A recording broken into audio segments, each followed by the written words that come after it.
Well, this isn't exactly the start to my Wednesday I had in mind. George Pickens is heading to Dallas. Steelers and the Cowboys are about to finalize a trade today that's going to send Pickens to the Cowboys in exchange for draft pick compensation, according to Adam Schefter. Ian Rappaport follows up and lets us know what exactly that draft pick compensation will be. He says it's going to be centered around a third rounder and a late round pick swap.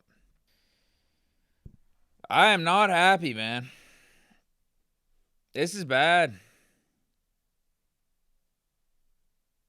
I thought we were all in for 2025. Not having George Pickens in this receiver room ain't helping our chances to be all in 2025. Ain't helping our chances to be serious Super Bowl threats. Receiver room looks a little bit more light now without George Pickens. Instead of it being Metcalf, Pickens, Calvin Austin, Roman Wilson, and Robert Woods, it's just Metcalf, Calvin Austin, Roman Wilson, Robert Woods. That don't necessarily hit the same.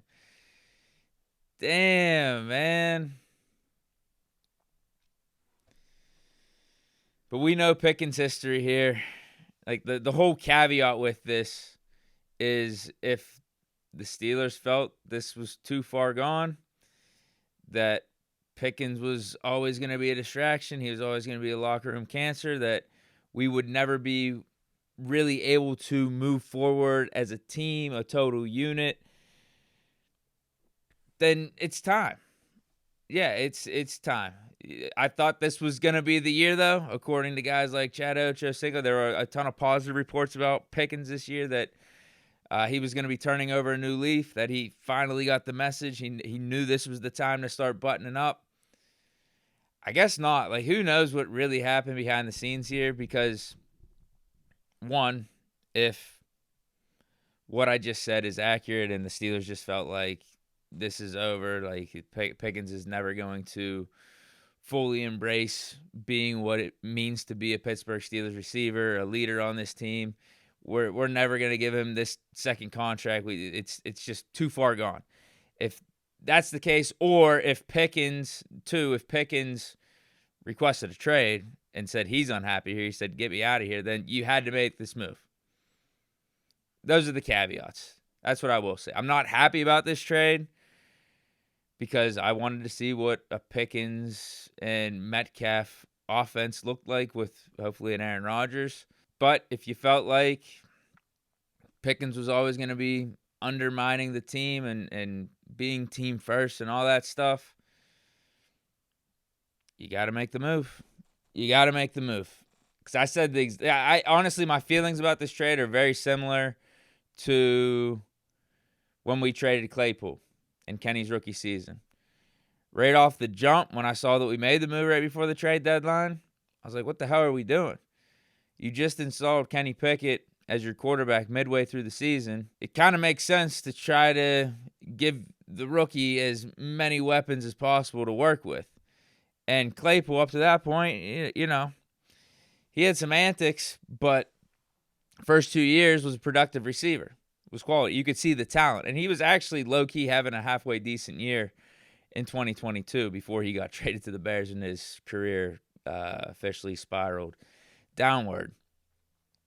But I said, I think it was shortly after all the information came out about the Claypool trade as to why the Steelers traded him away. And I think Josina Anderson had a report that said the Steelers just thought he was too much of an issue in the locker room or too much of a distraction in the locker room. And I said, yeah, then if that's the case, it's addition by subtraction. And ultimately it was, because right after we traded Claypool, we went 7-2 and almost made the playoffs.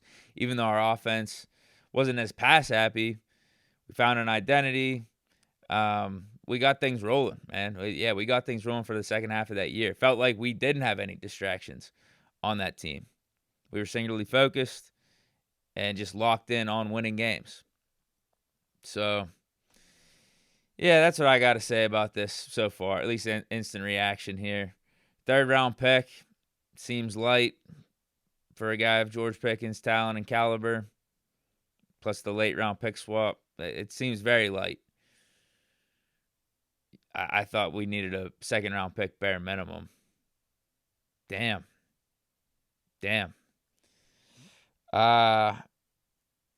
George Pickens to Dallas, though, that's going to be a disaster. We all know how that's going to end. That's going to be a disaster. Over in Dallas. That's going to go bad. That's going to go very poorly. The third round pick, yeah, maybe that's how the league views Pickens and how high risk, high reward he is right now. And I wouldn't blame him for that. The other thing is, should this trade have happened before the draft? Absolutely. Yes, this trade should have happened before the draft because then we could have used that third round pick to get a receiver that could actually be useful for us in 2025. So that feels like a misstep in all of this. But maybe the Steelers had full intentions of keeping Pickens, and after the draft is when Pickens officially requested the trade and was like officially done with the Steelers. That's something we don't know. Although, we got the report from Fowler that Pickens almost requested a trade before the draft. Should that have been enough of a sign for the Steelers to move off of him? I mean, they were talking, apparently. We got all those reports that the Steelers were taking calls and making calls about Pickens, but the timing seems poor as we sit here right now. But now we know why Steelers signed Robert Woods. Wasn't to be our fifth receiver. Looks like he might be wide receiver 2 or wide receiver 3. Damn. Let me know your thoughts down in the comments. I'm sure, again, there's going to be more about this trade that comes out, and I'll get more vids out as the day goes on. Maybe even I'll go live, so stay tuned for that. Not happy about this right now, but might have been the smart move, might have been the move that the Steelers needed to make when it's all said and done. Stay chilling. Here we go, Steelers. Peace.